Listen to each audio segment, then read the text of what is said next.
The ANC Youth League's National Executive Committee will meet this weekend to discuss its leader Julius Malema's expulsion from the ANC. And Zimbabwe's Prime Minister Morgan Tsvangirai is in South Africa to attract foreign investors to his country. I'm Richard Brooks. The ANC Youth League's National Executive Committee will meet this weekend to discuss its leader Julius Malema's expulsion from the ANC. League spokesperson Floyd Shivambu says they will convene on Sunday to seek guidance from the leadership on the way forward. He says the League will hold a news briefing on Monday. Malema was found guilty of sowing division in the ANC and of bringing the party into disrepute. He says he will remain in Seshego, Limpopo, because people are trying to attack his home. Security at Malema's home has also been beefed up.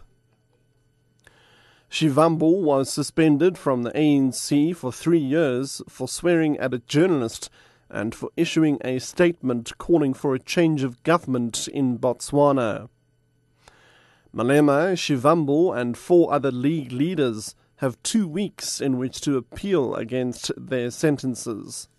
Kusatu says it's not opposed to the use of labour brokers, but what General Secretary Zwelinzima Vavi has described as a practice in which workers are sold like commodities to firms. Labour brokers take a share of workers' salaries for as long as they are employed. Vavi says once a person is employed, the agency must only be given a once-off fee.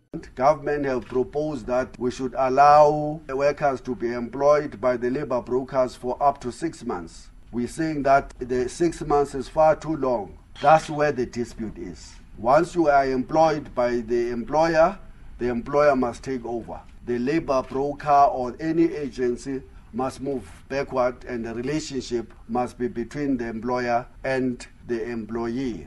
Zimbabwe's Prime Minister Morgan Tsvangirai is in South Africa to attract foreign investors to his country. He addressed an investment forum in Johannesburg yesterday. Tsvangirai says Zimbabwe is now more stable than most people think. Mining firms risk losing their claims in the country with the world's second-largest platinum reserves if they don't comply with a law which demands that they hand over turnover majority stakes to locals. Many are waiting for a future government more amenable to international investment before they increase production. The South African Weather Services has warned that a tropical cyclone will strike eastern parts of Limpopo, Mpumalanga, some parts of KZN and Swaziland at the weekend.